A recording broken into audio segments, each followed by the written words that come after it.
This video covers the triad exercise for the A minor chord.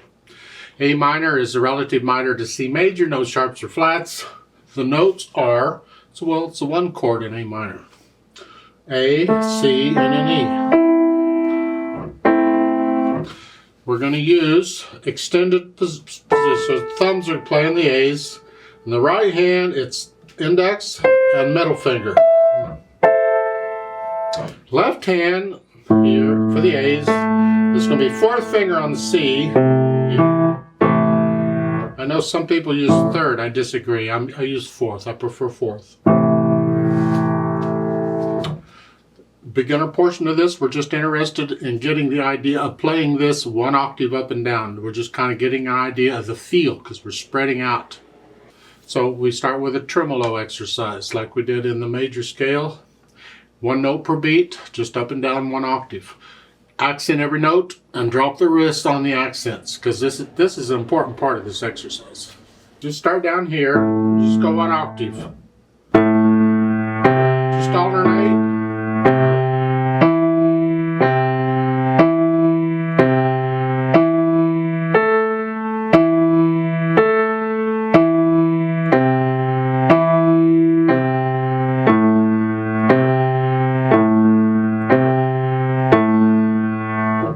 Do that each time you practice this for a while.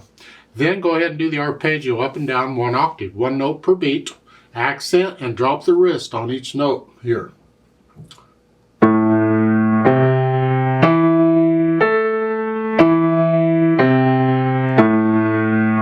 Now for the intermediate level, you do everything in the beginner level, plus we're going to go 2 octaves at 2 notes per beat. And that starts with the tremolo exercise. Again, we'll start with 1 note per beat, and I've demonstrated that before. So now we're going to pretend you've done that, and you're going to go 2 notes per beat, 2 octaves. Because the idea is when you get up here, instead of the little finger, you use thumb. So you got to get the thumb under. This is similar to the C major scale. And the left hand, the 4th finger is playing the C. So you got to cross over to here. So the tremolo exercise will help drill this into the fingers. The kicker here is you got to stay relaxed. Don't get tense when you do this. Shake it out if you get away, shake it, whatever. Relax, then try it again. It may take a few tries, but it's important you learn to do this and stay relaxed. And go ahead and accent on the beat and drop the wrist on the accents. All at the same time. It's a piece of cake. I know you're going to love it.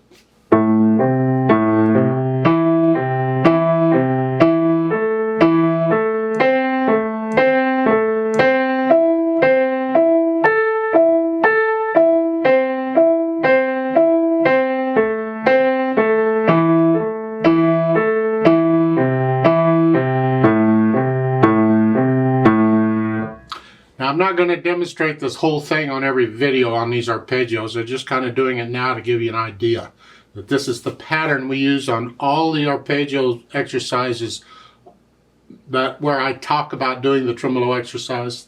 Yeah. Then go ahead and do the arpeggio. 1 octave, 1 note per beat, start. And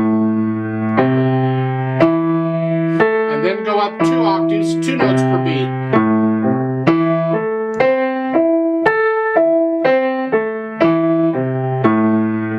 Keep it slow. Keep your metronome down to around 50 or slower on this.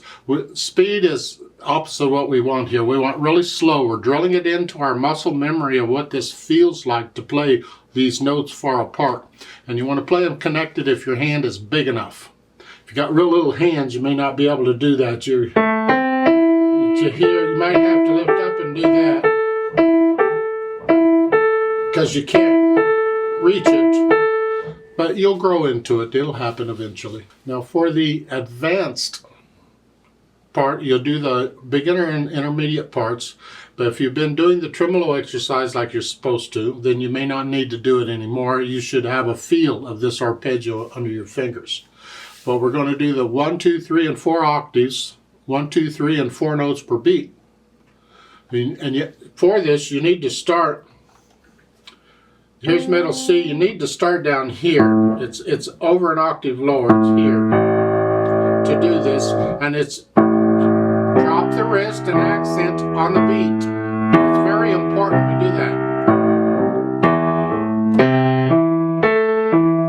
And 3.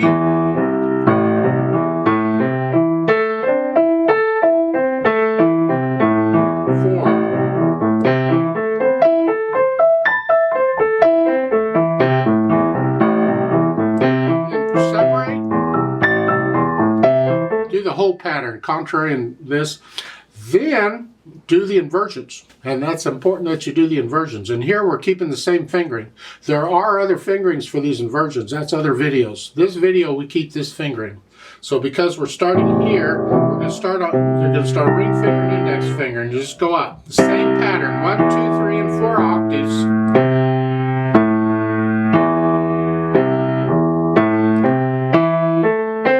And the 3.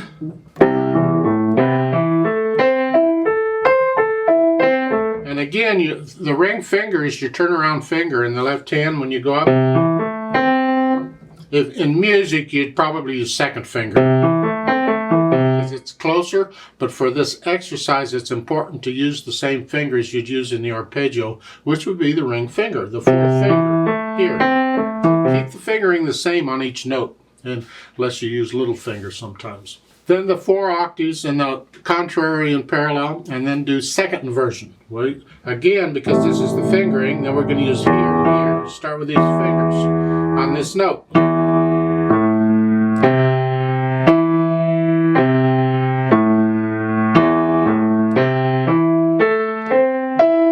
And so forth, the whole pattern, contrary and parallel, the whole bit.